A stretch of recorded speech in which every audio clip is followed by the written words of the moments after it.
Today in this 2014 Ford F350, we'll be having a look at and showing you how to install the Airlift LoadLifter 5000 Ultimate Air Helper Springs with internal jounce bumpers. Part number AL88396. Now the reason you're going to want a set of airbags in your truck like this is because these are going to maintain your factory ride height, so you don't have to worry about your handling characteristics or your steering or your braking abilities being affected when you're towing that heavy trailer or have a heavy load in the bed of your truck. As we add weight to the back of the truck, the back will go down and the front end will come up. And this affects a few things. Number one, it affects our headlight angle. Our headlights are now facing more towards the sky, and they could potentially blind oncoming drivers, and they're not aimed down properly at the road like they should be. Also, it'll take weight off the front end of the truck, so we have less steering and handling capabilities. It will also cause a little bit more front tire wear because the front tires now develop positive camber as the weight's taken off of them, so it'll cause more wear to the outside edge of your tires. Another side effect of this is as we take off the weight from our front tires, our front brakes are no longer capable of working at their peak efficiency because our front brakes do the majority of the braking on our truck. Now we'll take some before measurements on our truck to make sure we know what the factory ride height is with no weight in the bed of it or without a heavy trailer attached to the back of it. We'll measure through the center of our wheel to the top of our wheel well, and we're at 43.5 inches. We'll record this measurement and compare it to later once we have weight in the truck. We'll get the same measurement on the front now. At the front, we're about 41 inches. Now we have about 1,200 pounds of weight in the bed of our truck to simulate towing a fifth wheel trailer or carrying a heavy load. We'll double check our measurements now. Okay, we're about 42 inches in the rear, which means this came down about 1.5 inches. We'll double check the front now. At the front, we're about 41.5, which means this came up about 1/2 inch. Now that we have our airbags installed, we have the weight back in our truck, and we're going to double check our measurements and see where they compared to the factory ride height. Okay, at the rear we're at 43.5 inches, which is the exact same measurement we had for factory ride height without the weight in the bed of the truck. At the front, we're back at 41 inches as well. So what that means is we're back at factory ride height in the front again. For video purposes, we've removed our spare tires so you have a little bit more room to see. To begin our install, we'll be working above our axle on our driver's side. We'll need to remove our bump stop right here. In order to remove this bump stop, there'll be a 15mm nut on the top of it inside the frame. Stick a wrench over it and remove that nut. With the nut removed, the bump stop will come out. We can discard the bump stop and the nut. We will not be reusing them. On the inside of our driver's side frame rail, there's two holes. There's a large one here and a smaller one here. Those holes line up with the two holes in our upper bracket. We'll use the small one first. We'll have a metric bolt and a washer.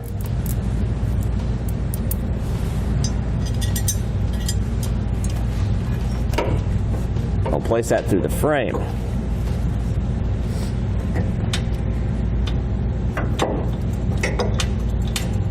Here's where the bolt comes through on the outside of the frame.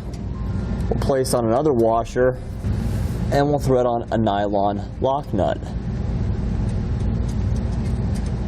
We'll leave it loose for now. Now, since our truck is equipped with the factory underbed fifth wheel and gooseneck hitch, we'll be using an 1.5 inch long 1/2 inch bolt and a 1/2 inch washer, and we'll go through our bracket and the frame of the truck. Place on another 1/2 inch washer on the outside, and then we'll thread on a 1/2 inch nut.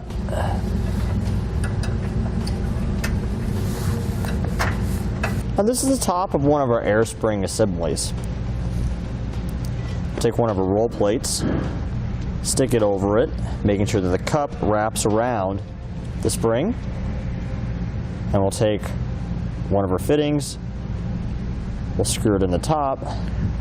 Okay, with it finger tight now, we'll take a wrench and we'll tighten it 1.5 turns.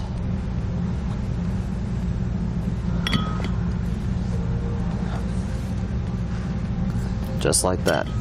Now we'll take one of our spring purge mounts and one of our 5/16 carriage bolts. Go through that. We'll place it through the slotted hole right here.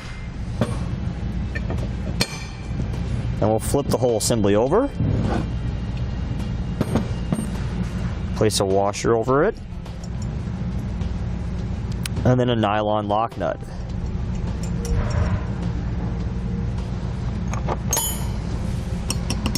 And we'll snug this down just enough so we can still rotate our spring perch. As you can see, we can still rotate it, so that's good for right now. Now we'll take one of our 10-inch long carriage bolts, and we'll go through this hole here that I have circled. And this is on our lower bracket. Now we'll flip it over. Okay, these holes here that I have circled, we'll be using these with our pan head bolts. Place those through there, just like that. We'll place a roll plate over those 2 bolts, and we will thread our airbag assembly into it, making sure our fitting is on the opposite side of this.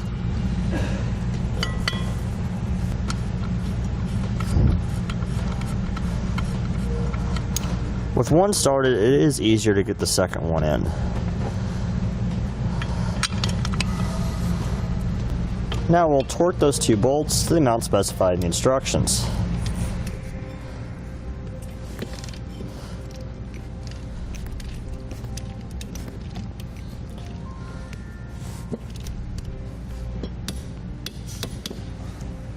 Now we'll take our driver's side upper bracket, 2 1 1/4 3/8 carriage bolts, and 1 2-inch 3/8 carriage bolt. The 2-inch one will go through this hole here by itself, and the other ones will go through the holes that are together. We'll now place this on top of our air spring assembly, lining up the 2 holes here with the hole in the spring assembly, like that. Now we'll take one of our 3/8 bolts, 3/8 lock washer, 3/8 flat washer, and we'll bolt our upper bracket to the air spring assembly.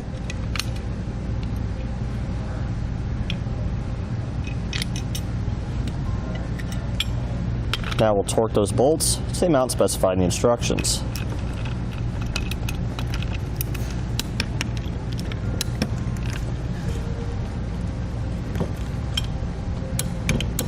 Now we'll take our block, the wide part will face to the outside, and we'll stick it over our 2-inch long carriage bolt on the top of our bracket. Now we can take our assembled air spring assembly. This bolt here, the 2-inch long carriage bolt, will go through the existing hole in our frame where the bump stop was. These 2 shorter carriage bolts will go in our bracket right here.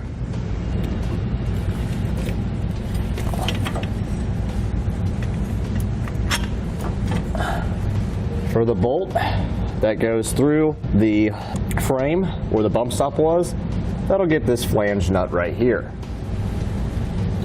And with that started, we'll now snug it down. Okay, now on our short carriage bolts, we'll place on flat washers and nylon lock nuts. We'll tighten those down now.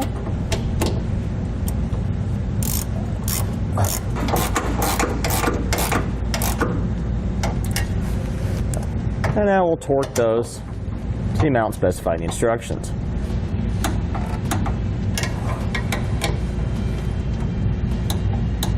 Okay, now that we have our airbag assembly torqued down to our frame bracket, we can now tighten the frame bracket fully to the top of the truck.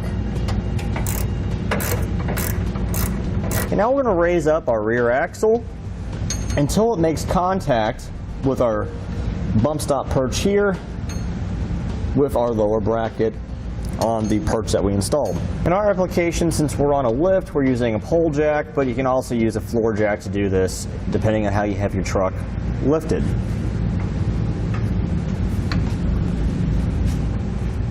Okay, that's good enough right there. All right, now we want to ensure that our lower bracket here sits around our U-bolts that hold our axle to our leaf springs. And we'll take our new U-bolt here, go around our factory U-bolts, and come through the top hole, the one closest to the leaf springs. Place on a flat washer and a nylon lock nut. I'll do this on both ends. Now we'll tighten up our U-bolts a little bit, just enough to make sure we draw our lower bracket close to our leaf spring. Once we start getting a little tension on one side, we'll go to the other side and tighten it down evenly.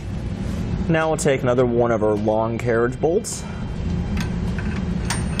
and go through the square hole on the front side of our axle.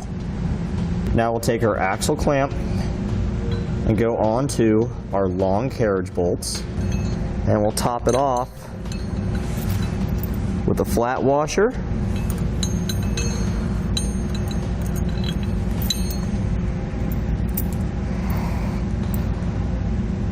and a nylon lock nut.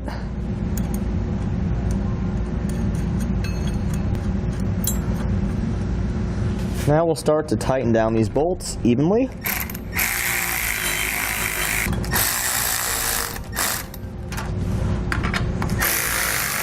We'll torque our carriage bolts for our axle clamp first, making sure we follow the specifications and the instructions. And as we torque these, we'll go evenly across them as much as possible.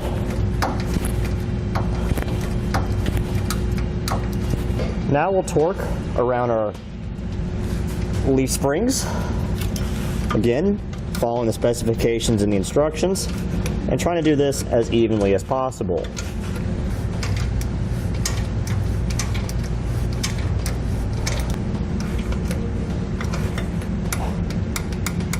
We went ahead and zip tied up our brake lines and ABS wires, plus our parking brake cable, to keep it away from our airbag itself. This will keep it from getting damaged. Now we can install our airline tubing. Here's the airline tubing that comes with our kit. It's all one solid piece with our two fittings that will go on the back of the truck to air up the airbags. Typically what you would do is you would cut this tubing in half and have one airline for each airbag. Now we're going to be installing a compressor with this that's single stage that'll air up both airbags at the same time. So what we're going to do is take our airline and cut off one of our fittings using an airline tubing cutter, which you can pick up on our website as part number AL10530. So we'll connect our two airbags together with this airline, and we'll have a union in the middle. I'm going to start by taking our airline and connecting it to our passenger side airbag assembly, making sure I route it in a manner that avoids the exhaust and any moving parts. So we'll just push it into our fitting all the way until it stops. We'll pull back and make sure it's secure. We routed our airline towards the front of the truck a little bit to gain clearance around the exhaust. Comes up, so we attached to this hose here in front of our shock on the passenger side, routed it across the truck, and then back towards our driver's side airbag assembly. And here you can see where we have it secured, right next to the bracket for our brake hoses, right next to our driver's side airbag assembly. Now we'll repeat the same process of measuring off how much hose we're going to need, making a cut, and then plugging it in to the airbag.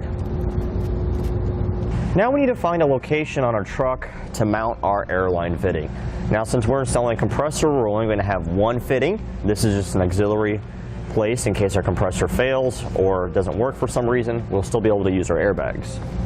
We're going to go right in this area here on our back bumper. I've already verified there's nothing behind it that we're going to drill through.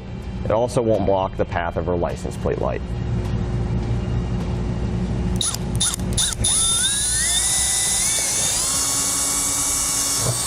Now we'll take our fitting, one of our hex nuts, and thread it on.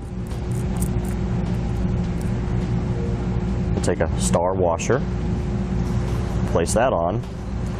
We'll reach up behind the bumper and we'll insert this through the hole. Now we'll place on a rubber washer,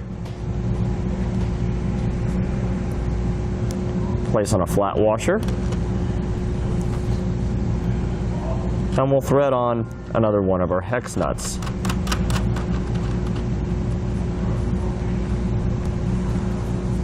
And we'll just tighten this down enough so the fitting won't move. We then routed our airline towards our driver's side airbag through the driver's side frame rail, making sure we avoided any of the moving parts like our shock here, so we have it zip tied to a wiring harness behind it to avoid it. Now we'll cut our airline that connects our driver's side and passenger side airbags, and we'll install our union that came with our compressor kit. We also sell these individually on our website if you want to do the same thing and only have one airline to air up both airbags. And now we'll install the airline that came from the back of our truck with the fitting into the other part of the T-fitting. Now we'll take one of our large hose clamps and one of our small hose clamps. We'll open both of these up.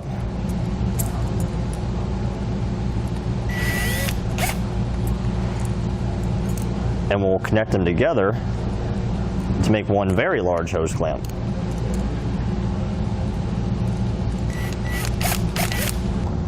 Now, even though our passenger side airbag assembly installs the exact same way as the driver's side, there is one subtle difference, and that is the exhaust is on the passenger side of our truck.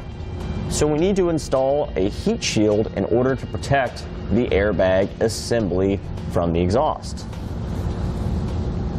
So we'll take this, bend it a little bit to maintain a shape around the exhaust and have a little bit of an air gap. We'll bend these tabs down a little bit,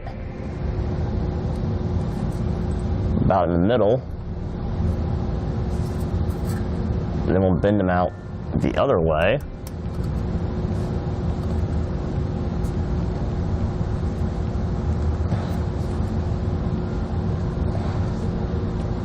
So something like that. And then we'll use our expanded hose clamps to clamp this between our exhaust and our airbag.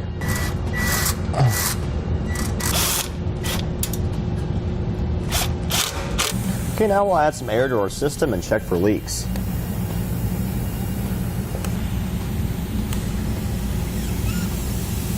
Okay, with it aired up, we'll check all of our fittings for leaks now.